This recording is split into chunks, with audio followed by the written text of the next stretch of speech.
பாரிஜாத சீரியல்லேருந்து சூப்பரான ப்ரோமோ வந்திருக்கு. நம்ம அதை பற்றி தான் இந்த வீடியோக்குள்ளே நம்ம பார்க்க போகிறோம். வாங்க நம்ம வீடியோக்குள்ளே போகலாம்.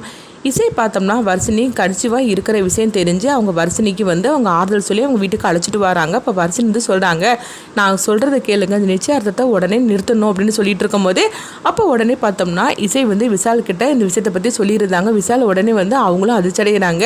என்னது வர்ஷினி கன்சீவாக இருக்கிறாள் அப்படிங்கும்போது, ஆமாம் இப்போ என்ன பண்ணுறதுக்கு தெரியல, வர்ஷினி சொல்ல போனாக்கி இந்த குழந்தையே வேண்டான்னு சொல்லி முடிவெடுத்தான், நான் தான் அவளை சமாதானப்படுத்தி அழைச்சிட்டு அப்படிங்கும்போது அப்போ உடனே விஷாலும் வர்ஷினி கிட்ட பேசுகிறாங்க. அங்கே பாரு வர்ஷினி, குழந்தைங்கிறது நம்மளுக்கு கிடைக்காத வரமாக்கும், ஆனால் ஏதோ ஒரு தப்பு பண்ணிட்டீங்க, இதனால குழந்தைய உங்களுக்கு கிடைச்சி போச்சுது, அதுக்காக அந்த குழந்தைய நீங்கள் தண்டிக்க கூடாது, என்ன இருந்தாலும் இந்த குடும்பத்தோட முதல் வாரிசை நீ சுமந்துக்கிட்டு இருக்கிற அப்படிங்கும்போது இப்போ வர்ஷினி சொல்கிறாங்க, நீங்கள் சொல்கிறதுலாம் சரி, ஆனால் இதை போய் நான் யாருக்கிட்டையும் சொல்ல முடியுமா, என்னுடைய நிலைமையை நீங்கள் புரிஞ்சுக்கிட்டீங்களா அப்படின்னு சொல்லி கேட்டுட்டு இருக்கவும், உன்னுடைய நிலைமை நல்லாவே புரியுது, அதனால தானே சொல்கிறோம், எப்படியாவது உங்கள் ரெண்டு பேருக்கும் சீக்கிரத்தில் கல்யாணம் நடக்கும், இந்த ஸ்ரீஜாவை பற்றின மட்டும் உண்மையான ஆதாரத்தை நம்ம அம்மா கிட்ட கொடுத்துட்டோம்னா அதுக்கு பிறகு அம்மாவே உங்கள் ரெண்டு பேருக்கும் கல்யாணம் நடத்தி வைப்பாங்க அப்படிங்கவும், அதனால இந்த நிச்சயார்த்தத்துக்கு நீ சம்மதிச்சு தான் தீரணும், இப்போ இந்த நிச்சயார்த்தம் நீ வேண்டான்னு சொன்னீங்கன்னா தேவையில்லாத பிரச்சனை வரும், இதனால இது எல்லாமே ஸ்ரீஜாவுக்கு சாதகமாக போய் அமைஞ்சிடக்கூடாது அப்படின்னு சொல்லிட்டு இருக்கவும் அப்போ ஒரு கட்டத்தில் வர்ஷினியும் அவங்க நிச்சயார்த்தத்துக்கு சம்மதிக்கிறாங்க.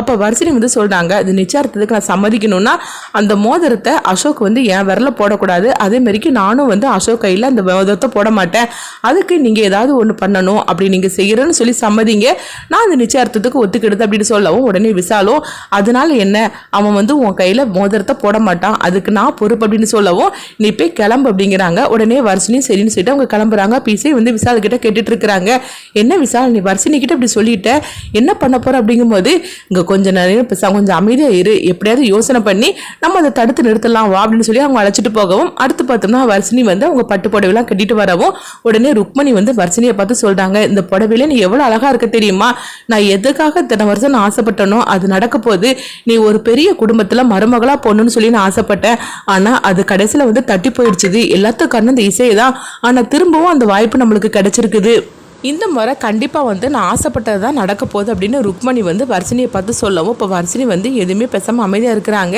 ஏன் வர்ஷினி இப்படி இருக்கிற, நீ வா அப்படின்னு சொல்லிட்டு அவங்க அழைச்சிட்டு போகவும், அடுத்து பார்த்தோம்னா வர்ஷினி அந்த அலங்கார குளத்தில் பார்த்ததுமே சுபத்ரா வர்ஷினி நீ எவ்வளோ அழகாக இருக்கிற தெரியுமா, நீ ஏற்கனவே அழகு, இப்போ இந்த புடவையெல்லாம் கட்டினதுக்கு பிறகு எவ்வளோ அழகாக இருக்க தெரியுமா, உண்மையிலே சொல்ல போனாக்கி உனக்கு ஒரு தான் கல்யாணம் நடக்கும்னு சொல்லிட்டு நான் ரொம்ப ஆசைப்பட்டேன், ஆனால் அது ஏதோ ஒரு காரணத்தினால தட்டி போச்சுது, ஆனால் திரும்பவும் இந்த வீட்டுக்கு நீ மருமகளாக வரப்போகிற பாரு, இது நினச்சி எனக்கு எவ்வளோ சந்தோஷமாக இருக்குது தெரியுமா அப்படின்னு சொல்லிட்டு வர்ஷினியை சுபத்ரா அழைச்சிட்டு போகிறாங்க. அப்போ ஸ்ரீஜா சிந்தாமணி கிட்ட சொல்லிட்டு இருக்கிறாங்க, எப்படியோ நம்ம நினச்சது கொஞ்ச நேரத்தில் நடக்க போகுது, இவங்க ரெண்டு பேருக்கும் கொஞ்ச நேரத்தில் நிச்சயத்தில் நடக்க போகுது, அடுத்தது கல்யாணம் தான் அப்படின்னு சொல்லிட்டு இருக்கவும், அந்த ராகவ் இசை விசால் இவங்க 3 பேரும் சேர்ந்துக்கிட்டு என்னெல்லாம் ஆட்டம் போட்டாங்க, இவங்க ஆட்டத்தை அடக்கிட்டேன் பார்த்தியா அப்படின்னு சொல்லிட்டு இருக்கும்போது உடனே சிந்தாமணி சொல்றாங்க, ஆமா ஸ்ரீஜா நீ இந்த அளவுக்கு போவேன்னு சொல்லி நான் எதிர்பார்க்கவே இல்லை அப்படின்னு சொல்லிட்டு இருக்கவும், பாருங்க இனிமேல் தானே இருக்குது இந்த ஸ்ரீஜாவோட ஆட்டமே அப்படின்னு சொல்லிட்டு இருக்கும்போதே அடுத்து பார்த்தோம்னா சுபத்ரா அவங்க அசோக் பக்கத்தில் வர்ஷினியை உட்கார வைக்கிறாங்க. அப்போ வர்ஷினி ரொம்பவே ஒரு இக்கட்டான நிலைமையில பிடிக்காமே அசோக் பக்கத்தில் உட்காந்துருக்கவும், அப்போ வர்ஷினி இசை கிட்ட கேட்குறாங்க, என்னாச்சுது, அந்த மோதிரத்தை அவன் என் கையில் போடக்கூடாது அப்படிங்கும்போது இசையும் கஞ்சாட காட்டுறாங்க, நீ அமைதியாக இரு, நீ நினைக்கிற மாதிரிக்கு எதுவுமே நடக்காது தப்பாட்டு அப்படின்னு சொல்லிட்டு இருக்கவும், அப்போ விசால் பார்த்தோம்னா அவங்க அதாவது வர்ஷினி கையில் அசோக் மோதிரம் போடும் போது தன்னுடைய சந்தோஷத்தை வெளிப்படுத்துறதுக்காகன்னு சொல்லிட்டு அவங்க ஒரு இது வாங்கிட்டு வந்திருக்கிறாங்க. அப்போ இதை வெடிக்க செய்யணும், இது வெடிக்கும் போது இந்த ஜிகனாலாம் வெளியே விழும், அந்த மாதிரி நேரத்தில் வர்ஷினியும் ராகவும் ஒருத்தருக்கு ஒருத்தர் மோதிரம் மாற்றிக்கிடுவாங்க அப்படின்னு சொல்லவும், இதுதான் விசாலோட திட்டமாக இருக்குது. அப்போ விசாலோட ஃப்ரெண்டுகிட்டையும் இசைக்கிட்டையும் அதை கொடுக்குறாங்க. உடனே கரெக்டான நேரத்தில் இதை நீங்கள் வெடிக்க செய்யணும் அப்படிங்கும்போது உடனே 2 பேரும் சரி அப்படிங்கிறாங்க. ஆனாலும் அவங்களுக்குள்ள ஒரு பதட்டம் இருந்துகிட்டே இருக்குது. அப்போ அசோக் கையில் அந்த மோதிரத்தை கொடுக்குறாங்க. அதேமாரிக்கு வர்ஷினி கையிலும் மோதிரத்தை கொடுக்கவும், என்ன பார்த்துட்டு இருக்கிறீங்க, 2 பேரும் மோதிரம் மாற்றிக்கிடுங்க, அசோக் வர்ஷினி கையில் மோதிரத்தை போட்டு விடுப்பா அப்படின்னு சுபத்ரா சொல்லவும் அசோக்கும் சரி அப்படிங்கிறாங்க. அப்போ இதை பார்த்துட்டு இருக்கிற ஸ்ரீஜா அப்படியே இவங்க எல்லாத்தையும் நோட்டம் விட்டுட்டு இருக்கிறாங்க, யாராலையும் இனிமேல் எதுவும் பண்ண முடியாது பாருங்க அப்படின்னு சொல்லிட்டு இருக்கும்போது கரெக்டாக பார்த்தோம்னா அசோக் மோதிரம் போடுறதுக்காக போகும்போது அப்போ அவங்க 2 பேரும் அது வெடிக்க செய்கிறாங்க. அப்படி வெடிக்கும் போது அந்த ஜிகனா எல்லாமே சுபத்ரா மேலேயும் பாஸ்கர் மேலேயும் விழவும், உடனே அவங்க அப்படியே அந்த முகத்தை மோதில் விழுற ஜிகனாவை தட்டி விட்டுட்டு இருக்கிறாங்க.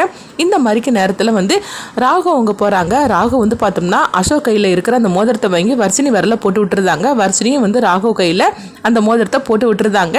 இதை ஸ்ரீஜாவும் சிந்தாமணியும் பார்த்துருந்தாங்க. பார்த்ததுமே அங்கே பாரு என்ன நடக்கு பாரு, அவங்க 2 பேரும் மோதிரம் மாற்றுவாங்கன்னு சொல்லி பார்த்தோம்னா இவங்க 2 பேரும் மோதிரம் மாற்றிட்டாங்களா அப்படின்னு சொல்லிட்டு இருக்கும்போதே அப்போ அங்கே பார்க்குறாங்க சுபத்ரா வந்து முகத்தில் ஜிகுனாலாம் உழவும் அவங்க வந்து அதை எல்லாத்தையும் வந்து தொடச்சி போட்டுட்டு இருக்கிறாங்க. அப்புறமா வந்து அவங்க பார்க்கும்போது அப்போ அவங்க 2 பேரும் மோதிரம் மாற்றின மாதிரி இருக்குது. உடனே அசோக்கிட்ட வந்து கேட்டுட்டு இருக்கிறாங்க, என்ன வர்ஷினி கையில் விரல மோதிரம் போட்டுட்டே அப்படிங்கும்போது அசோக்கும் ஆமாம் அப்படிங்கிறாங்க. இதை கொஞ்சமே எதிர்பார்க்காத ஸ்ரீஜாவும் சிந்தாமணியும் அதிர்ச்சியடையும் வர்ஷினி வந்து ரொம்பவே சந்தோஷப்பட்டு இருக்கிறாங்க. எப்படியோ விஷால் மாமாவும் இசையும் சொன்ன மாதிரிக்கு இந்த மாதிரிக்கு நாங்கள் 2 பேரும் மோதிரம் மாற்றிக்கிட்டோம் அப்படின்னு சொல்லி அவங்க சந்தோஷப்பட்டு இருக்கவும் நிச்சயார்த்தம் நல்லபடியும் முடிஞ்சிருது. அப்போ உடனே சுபத்ரா வந்து அவங்க ருக்மணி கிட்ட சொல்லிட்டு இருக்கிறாங்க, என்ன ருக்மணி இப்போ உனக்கு சந்தோஷம் தானா, வர்ஷினி என் வீட்டுக்கு மருமகளாக வரப்போறா அப்படின்னு சொல்லவும் ஆமாம் சம்பந்தியம்மா இப்போ நான் உண்மையிலே ரொம்ப சந்தோஷமா இருக்கிறேன் அப்படின்னு சொல்லிட்டு இருக்கும்போது எப்படியோ நல்ல மாதிரிக்கு நிச்சயார்த்தம்லாம் முடிஞ்சிருது. இன்னும் அடுத்தது கல்யாணத்துக்கு தான் அப்படின்னு சொல்லிட்டு இருக்கும்போது எனக்கு கல்யாண வேலையெல்லாம் ஆரம்பிக்க வேண்டியதான் அப்படின்னு சொல்லிட்டு இருக்கவும் அடுத்து பார்த்தோம்னா ருக்மணி வர்ஷினி அழைச்சிட்டு போறாங்க. இதை பார்த்துட்டு இருக்கிற ஸ்ரீஜாவும் சிந்தாமணி எரிச்சலோட இருந்துட்டு இருக்கிறாங்க. அப்போ சிந்தாமணி வந்து ஸ்ரீஜாட்ட சொல்லிட்டு இருக்கிறாங்க, என்ன இந்த மாதிரிக்கு நடந்து போச்சு அப்படின்னு சொல்லிட்டு இருக்கவும் அப்போ இசை வந்து இந்த நோட்டம் விடுறாங்க. அப்போ பார்த்தோம்னா அசோக்கை தனியாக அழைச்சிட்டு போறாங்க ஸ்ரீஜா. உடனே அசோக்கிட்ட வந்து சொல்லிட்டு இருக்கிறாங்க, இப்படி நடந்து போச்சுது, நீ எதுக்காக ராகு விரல கையில மோதிரத்தை கொடுத்து அப்படின்னு சொல்லிட்டு இருக்கும்போது அப்போ இசை வந்து தூரத்துல இருந்து அவங்க பார்த்துட்டு இருக்கிறாங்க. ஏன்னா அவங்களுக்கு கேட்காதனால அவங்க பார்த்துட்டு இருக்கிறாங்க. என்னது அசோக்கிட்ட வந்து ஸ்ரீஜா என்ன பேசிட்டு இருக்கிறா, இவன் எதுக்காக வந்து அசோக்கிட்ட இப்படி பேசிட்டு இருக்கிறா அப்படின்னு சொல்லிட்டு அவங்களுக்கு சந்தேகம் வரவும் அப்போ அசோக் வந்து சொல்றாங்க, இப்போ நான் என்ன பண்றதுக்கு, நான் மோதிரத்தை தரமாட்டேன்னு சொன்னாக்கி அப்புறமா ஏன் மேல அவங்களுக்கு சந்தேகம் வந்துடும், அதனாலதான் அந்த மோதிரத்தை ராகு கேட்டதுமே நான் கொடுத்துட்டு அப்படிங்கும்போது ஆமா ஆமா நீ சொல்றது கூட கரெக்டு தான், ஆனா இப்படி நடக்கும்னு சொல்லி நான் கொஞ்சம் கூட எதிர்பார்க்கவே இல்லை அப்படின்னு சொல்லிட்டு இருக்கும்போது இப்போ அசோக் வந்து சொல்றாங்க, நீ நினைக்கிறத விடையும் அவங்க ரொம்பவே சூப்பரான திட்டம்லாம் போட்டுட்டு இருக்கிறாங்க. அதனாலதான் பாரு, அதாவது சுபத்ரா கண்ணிலேயே இந்த மாதிரிக்கு மண்ணை தூவிட்டு அவங்க 2 பேரும் மோதிரம் மாத்திக்கிட்டாங்க அப்படின்னு சொல்லவும் கண்டிப்பா கல்யாணத்துலயும் பெரிய ஒரு பிரச்சனையை அவங்க ஏற்படுத்துவாங்க அப்படின்னு சொல்லிட்டு இருக்கும்போது உடனே வந்து ஸ்ரீஜா வந்து சொல்லிட்டு இருக்கிறாங்க, இதுலதான் நான் ஏதோ வந்து ஏமாந்து போயிட்டேன், ஆனா கண்டிப்பா கல்யாணத்துல இந்த மாதிரி நான் ஏமாற மாட்டேன், நீ தான் வர்ஷினி கழுத்துல கண்டிப்பா தாலி கட்டியே ஆகணும் அப்படின்னு சொல்லிட்டு இருக்கவும் அப்போ அசோக்கும் சரி அப்படிங்கிறாங்க. இதனால பார்த்தோம்னா வந்து இசைக்கு அவங்க அசோக் மேலே சந்தேகம் வர ஆரம்பிச்சிருது. அசோக் வந்து இந்த அளவுக்கு ஸ்ரீஜா கிட்ட வந்து ரொம்பவே வந்து பழக்கமான மாதிரிக்கு அவன் பேசிகிட்டு இருக்கிறான். அப்போ உண்மையிலேயே என்ன நடந்திருக்கும் அப்படின்னு சொல்லிட்டு அவங்களுக்கு சந்தேகம் வர ஆரம்பிச்சிருது. இந்த விஷயத்தை பற்றி அவங்க விஷால்கிட்டே ராகவ்கிட்டே சொல்கிறாங்க, வந்திருக்கிறது உண்மையிலேயே அசோக் தானே எனக்கு சந்தேகமாக இருக்குது அப்படிங்கிறாங்க. என்ன சொல்லிட்டு இருக்கிற அப்படின்னு ராகவும் விஷாலும் கேட்டுட்டு இருக்கும்போது ஆமாம் இந்த மாதிரிக்கு ஸ்ரீஜா கிட்ட அவங்க ரொம்பவே வந்து க்ளோஸாக பேசிக்கிட்டு இருந்தாங்க.